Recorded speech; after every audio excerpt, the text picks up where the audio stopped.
PNP. Kamusta sa inyo? Bibisita ngayon sa ating mga deployment. Uulitin ko lang ang aking sinabi kanina sa pag-racing. Tayo ay nandito para manatilihin ang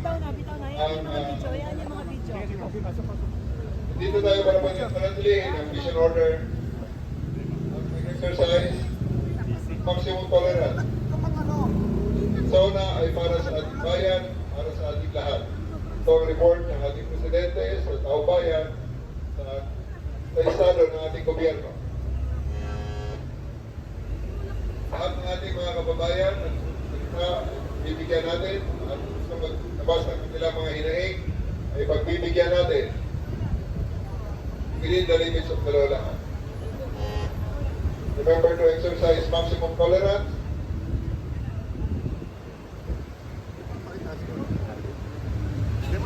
Ito ay isang exercise ng democratic process natin.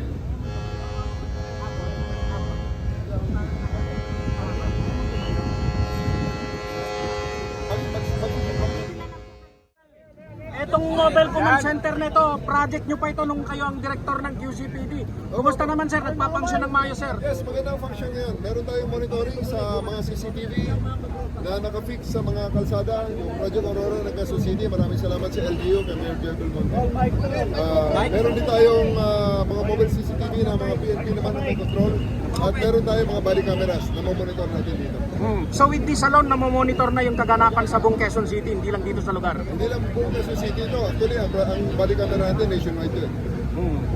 So, nakikita natin dito, may clips tayo ng kung ano na nangyayari sa mga major cities nationwide. Dito sa loob ng body. Kayang mag-dispatch nito ng responde sa mang lugar sir? Ayos, nandiyan naman communication pa, nakita nyo, may mga radio dyan.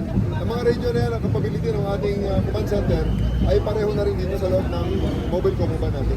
Sir, napansin namin naka-raincoat yung mga police, napansin namin. Kasama sa paghahanda yun, sapagkat nakita natin sa ating assessment at sa pagpag-coordinate sa Weather Bureau ay malaki ang posibilidad ng ulan. Kaya pag umulan, naka-ready tayo. Sir, I think this tong SONA is one of the test nung 5-minute response kung sakali.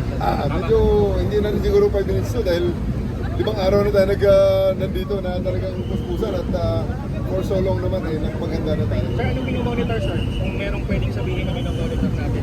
Wala naman, wala tayong particular na. Sir, ano masasabi mo sa deployment ng PNP dito sa... I'm very happy. Kaya nga sana, pag-usapan ko lang yung mga taong nakaparada sa inner lanes ng ating Commonwealth ay alisin na lang ang mga sasakyan. Doon na lang tayo sa hangganan, sa boundary na lang para hindi na magka-traffic at maabala ang ating mga kababayan. Sir, may inaasahan po ba tayo mga release na magsusunog ng effigies? Kanina meron na nga eh. So, okay lang. It's all part of the exercise. General, wala ho ba kayong plano na maglatag din o gumawa rin ng ganitong mobile command center sa iba pang mga region sa ating bansa?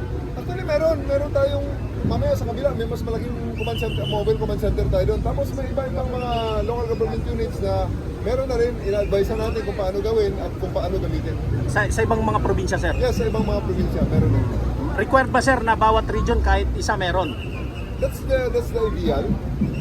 Titignan natin kung kakayanin natin pondo this year, pero tayo natin, dinadahan-dahan natin dahil meron tayong mga LGUs naman na meron na. So, nagkikipag-tie up na lang tayo para sa ngayon naman, gaya nito, isa lang naman ang hangarin ng LGU at saka ng police. Yung mobile command center na ganito, ano nga uli sir yung kahalagaan nito sir? Well, ito yung forward deployment natin sa ating communication system at control, command and control ng lahat ng mga tao natin sa ground.